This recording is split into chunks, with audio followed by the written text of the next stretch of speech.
You're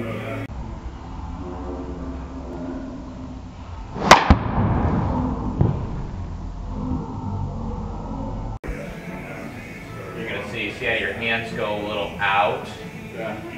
So you haven't really created any depth yet.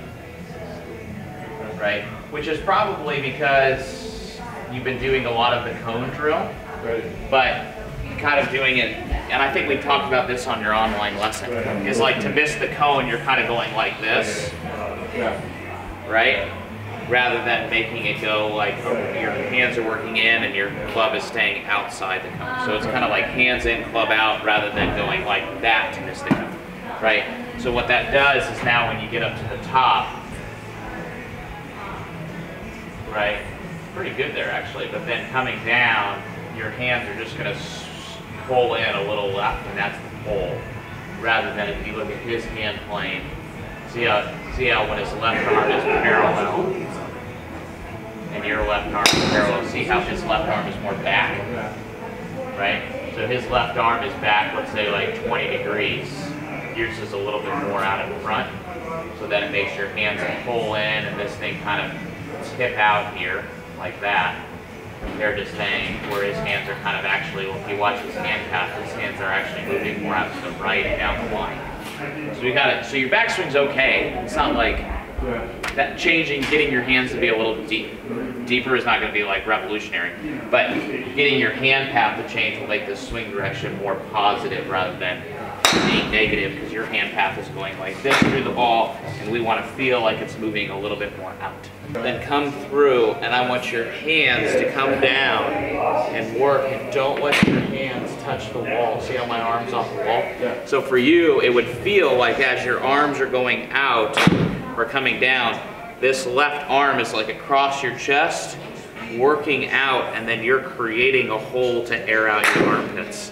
Whereas with your swing, because you kind of swiped it like this, your arm was pulling in too much, which was creating those pulls here. So now when we go left arm parallel,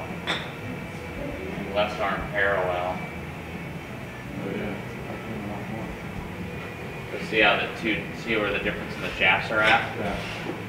And then if you watch the right, you'll see your hands will pull, come down, and then they pull in. See that? Yeah. Whereas on the right, they go down, and then they kind of stay in this. They'll stay in this tunnel, and kind of almost move out to the right. And then you see how your arms are in a straight line. So if I were to go like this, right, and I was to spin, this club would want a straight line. So if I were to spin in a circle, the club would straight line. So that's centrifugal force. So when my hands are at the top and they beeline to the ball, they want to make my arms go straight.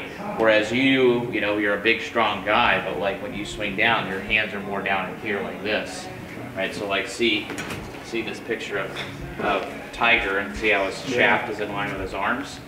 So that's the byproduct of speed. You don't ever see a Remax long drive guy and he hits and he goes, right? They're all like, because they're like creating so much force and they're actually almost moving back.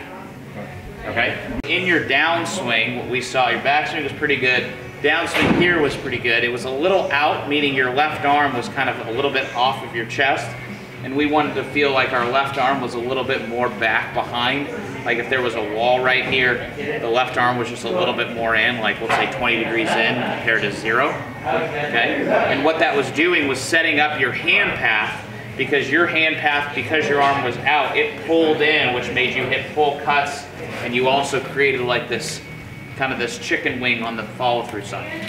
So we wanted you to feel like your left arm was 20 degrees back or so, and then it felt like your hands were going more left, which would create a little bit of like an open patch in your armpit here, which would be the byproduct of your hands accelerating, straight line accelerating with the ball, so you're kind of a little bit more lined up with your forearm here, and then hands going, felt like they were going out to the right, but you can see that as I do this, and then I turn, my hands arc back left, but it feels like they're going right. Right? But what you feel and what actually happens are two different ideas. So if you want more free tips and free content, Visit us on all of our social media content on Instagram, Twitter, and Facebook, and be sure to go check out thegolfroomeverywhere.com.